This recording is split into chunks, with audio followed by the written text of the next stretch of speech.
Say hey there, young one. Up top, above you. Okay, so I just want to give you Exhibit 1 as to why Tears of the Kingdom was a disappointment.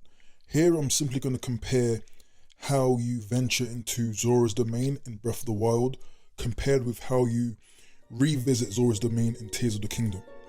Now in Breath of the Wild, you are met with hordes of enemies in a rainy location, meaning that you can't climb, so you feel fairly restricted. Your weapons are restricted. You also have the disadvantage of being quite immune to electric shock. And in this area there were a lot of electric based enemies. There were interactions with main characters.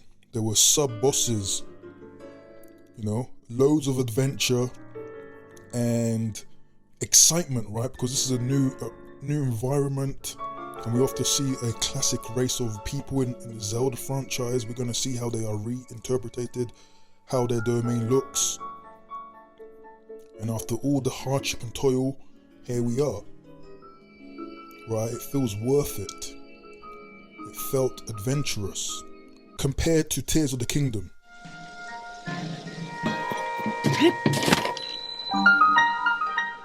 Now, okay, sure, around this tower, you have a little quest to clean up the muck that surrounds the area, right? So you are introduced to a new Zonai device, being the water dispenser. You have a fallen Zora here with a little quick side quest, clean the muck, which is, self-explanatory, right? The item that you've been introduced to you was introduced in this region, or we have the splash fruit here.